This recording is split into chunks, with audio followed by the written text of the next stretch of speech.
ರಕ್ಷಣೆಗಾಗಿ ನಾಗರಿಕರೆಂಬ ವೇದಿಕೆಯಿಂದ ನಮ್ಮ ಸೈನಿಕರಿಗೆ ಬೆಂಬಲವನ್ನು, ನೈತಿಕ ಬೆಂಬಲವನ್ನು ಕೊಡಲು ಹಾಗೂ ನಮ್ಮ ರಾಷ್ಟ್ರದ ಗೌರವಾನ್ವಿತ ಪ್ರಧಾನಮಂತ್ರಿ ಅವರಿಗೆ ಬೆಂಬಲವನ್ನು ವ್ಯಕ್ತಪಡಿಸಲಿಕ್ಕೆ ನಾವು ತಿರಂಗ ಯಾತ್ರೆಯನ್ನು ಹಮ್ಮಿಕೊಂಡಿದ್ದೀವಿ.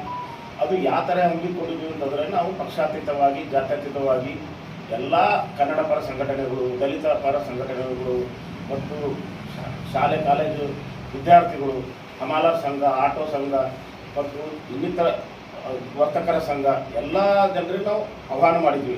ಕೆಲವು ನಮ್ಮ ಕಾಂಗ್ರೆಸ್ನ ಹಿರಿಯ ಮಿತ್ರರಿಗೂ ಮತ್ತು ಗೌರವಾನ್ವಿತ ನಾಯಕರಿಗೆಲ್ಲ ವೈಯಕ್ತಿಕವಾಗಿ ನಾವು ಫೋನ್ ಮುಖಾಂತರ ಹೇಳಿದಾಗ ಅವ್ರು ಮಾಡಿದ್ವಿ, ಒಳ್ಳೆಯ ಅಂತ ನಮ್ಗೆ ಹಾರೈಸಿದ್ರು, ಅವ್ರು ಸಹಕಾರ ಕೊಟ್ಟರ.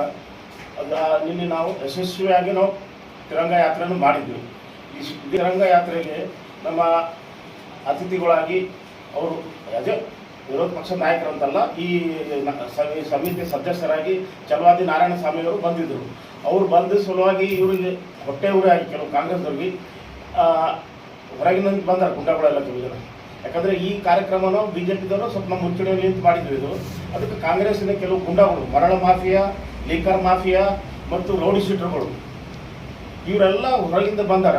ಕೆಲವು ಲೋಕಲ್ ನಾಯಕರು ಕೂಡಿ ನಮ್ಮ ನಿನ್ನೆ ಕಾರ್ಯಕ್ರಮ ಹಾಳುಗಿಡಬೇಕಂತ ಮಾಡಿದ್ರು. ಕಾರ್ಯಕ್ರಮನ ಯಶಸ್ವಿಯಾಗಿದೆ. ಬಟ್ ನಮ್ಮ ಅತಿಥಿಗಳಿಗೆ ದಿಗ್ಬಂಧನ ಹಾಕಿದ್ದಾರೆ. ಈ ರಾಜಕೀಯ ಒಳಗೆ ಆರೋಪ ಪ್ರತ್ಯಾರೋಪ ಅಂತೂ ತಮಗೆಲ್ಲ ಗೊತ್ತಿದ್ದೆ. ಅದು ಆರೋಪ ಮಾಡಿದ್ರೆ ಅವ್ರು ಪ್ರತ್ಯಾರೋಪ ಮಾಡ್ಬೋದಾಗಿತ್ತು ಅಥವಾ ಅವ್ರ ಮೇಲೆ ಕೇಸ್ ಮಾಡ್ಬೋದಾಗಿತ್ತು. ಅದೆಲ್ಲ ಬಿಟ್ಟು ಅವರಿಗೆ 5-6 ತಾಸು ಕೂಡ ಹಾಕಿ ಅವ್ರಿಗೆ ಭಾಳ ಟಾರ್ಚರ್ ಕೊಟ್ಟಿದ್ದಾರೆ. ಪೊಲೀಸರಂತೂ ಗುಲಾಮ್ರ ಥರ ವರ್ತಿಸ್ಯಾರ.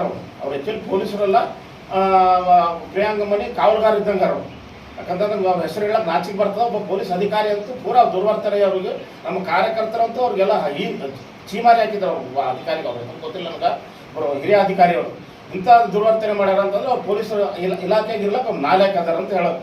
ಯಾಕಂತಂದ್ರೆ ಅಲ್ಲಿ ಇರೋ ಗುಂಡಾಗಳು ಎಷ್ಟು ಜನ ಅವ್ರಿಗೆ ಯಾರು ಹಾಕಿದ್ರು 50-60 ಜನ. ನಾವು ಸುಮಾರು 200 ಜನ ನಾವು ಕಾರ್ಯಕರ್ತರಿದ್ದೀವಿ. ನಮ್ಮನ್ನೆಲ್ಲ ತಡೆದ್ರು ಅವರು. ಸುಮಾರು ಪೊಲೀಸರು 400-500 ಜನ ಇದ್ದರು. ಸುಮಾರು ಒಂದು 25ರಿಂದ 30 ಪೊಲೀಸ್ ಜೀಪ್ಗಳಿದ್ದು, ಒಂದು 8-10 ಪೊಲೀಸ್ ವ್ಯಾನ್ಗಳಿದ್ದು.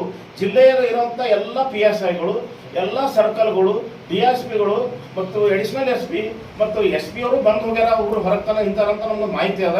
ಈ ಥರ ಎಲ್ಲ ಜಿಲ್ಲೆ ಎಲ್ಲ ಪೊಲೀಸರು ಬಂದಾರ. ಬಂದು ಒಬ್ಬ ಅಪೋಸಿಷನ್ ಲೀಡರ್ ಅಂತಂದರೆ ಮುಖ್ಯಮಂತ್ರಿ ಲೆವೆಲ್ ಅದು ಪೋಸ್ಟ್ ಅದ. ಯಾಕಂದ್ರೆ ಇದು ಮೇಲ್ಮನೆಯ ಚೇರ್ಮನ್ ಅವರು. ಅತ್ಯಂತ ದೊಡ್ಡ ಸಂವಿಧಾನಿಕವಾದ ಸ್ಥಾನಮಾನ ಅದ. ಅಂಥವ್ರಿಗೆ ರಕ್ಷಣೆ ಕೊಡೋದಿಲ್ಲ. ಒಳಗೆ ಅವ್ರಿಗೆ ಈ ಥರ ಭಯದ ವಾತಾವರಣ ಮಾಡಿಸಿ ಅವ್ರ ಕಡೆಯಿಂದ ಇವರು ಕ್ಷಮೆ ಕೇಳಿಸ್ಬೇಕು ಬಹಿರಂಗವಾಗಿ. ಆ ಗಂಡಸ ಮಗ ಕೊನಿತನವನು ನಾನು ಹೇಳಿದ್ದಕ್ಕೆ ಬದ್ಧ ಇರ್ತೀನಿ ಅಂತೇಳಿ ಅವ್ರು ಕೊನಿತನವೂ ಕ್ಷಮೆ ಕೇಳಿಲ್ಲ. ಅವರು ರಾಜ್ಯದ ಯಡಿಯೂರಪ್ಪರ ಆದೇಶ ಮೇಲೆ ವಿಷಾದ ವ್ಯಕ್ತಪಡಿಸ್ಯಾರ. ಅವರು ಆ ಥರ ಅವ್ರಿಗೆ ಹೆದರಿಸಿ ಬೆದರಿಸಿ ಅವ್ರ ಕಡೆಯಿಂದ ಕ್ಷಮೆ ಕೇಳಿಸ್ಬೇಕಂತ ಅವರು ಒಂದು ಪೊಲೀಸರು ಮತ್ತು ಇವರೆಲ್ಲ ಗುಂಡಾಗಳು ಕೂಡ ಒಂದು ವಾತಾವರಣ ಕ್ರಿಯೇಟ್ ಮಾಡಿದ್ರು. ಅವ್ರು ಬಗ್ಗಿಲ್ಲ. ಅವ್ರು ಮನಸ್ಸು ಮಾಡಿದರೆ 50 ಜನರಿಗೆ ಕಂಟ್ರೋಲ್ ಮಾಡ್ಬೋದು ಈ ಪೊಲೀಸರು. ಅವ್ರು ಮಾಡೋಕ್ಕಾಗಿಲ್ಲ. ಯಾಕಂತಂದ್ರೆ ಅವ್ರು ಸ್ವತಃನೇ ಅವ್ರಿಗೆ ಸಪೋರ್ಟ್ ಇತ್ತು ಪೊಲೀಸರು ಮತ್ತು ಗುಂಡಾಗಳು ಒಂದೇ ಮಾತಾಡೋಂಥ ಅಂಥದ್ದೊಂದು ವಾತಾವರಣ ನಿನ್ನೆ ಕ್ರಿಯೇಟ್ ಆಗಿತ್ತು. ಅದನ್ನು ತಮಗೆಲ್ಲ ನಾನು ಈ ವೇದಿಕೆ ಮೂಲಕ ತಿಳಿಸ್ಬೇಕು. ಪೊಲೀಸರ ವೈಫಲ್ಯ ಆರೋಪ. ಮತ್ತು ಇವರು ಪ್ರಿಯಾಂಕ್ ಖರ್ಗೆ ಅವರು ನರೇಂದ್ರ ಮೋದಿ ಅವ್ರ ಬಗ್ಗೆ ಟೀಕೆ ಮಾಡ್ತಾರೆ, ಟ್ರಂಪಿನ ಬಗ್ಗೆ ಮಾತಾಡ್ತಾರೆ, ನಮ್ಮ ದೊಡ್ಡ ಯಡಿಯೂರಪ್ಪನವ್ರ ಬಗ್ಗೆ ಎಲ್ಲರ ಬಗ್ಗೆ ಮಾತಾಡ್ತಾರೆ. ಮತ್ತು ನಿಮ್ಮ ಬಗ್ಗೆ ಅವರು ಮಾತಾಡ್ಬಾರ್ದು. ಯಾರು ಮಾತಾಡ್ಬಾರ್ದು ಅಂದರೆ, ಇದನ್ನು ಬಳ್ಳಾರಿ ರಿಪಬ್ಲಿಕ್ ಅಂತ ಹೇಳ್ತಿರಲ್ಲ, ಇದು ಗುಲ್ಬರ್ಗಾ ರಿಪಬ್ಲಿಕ್.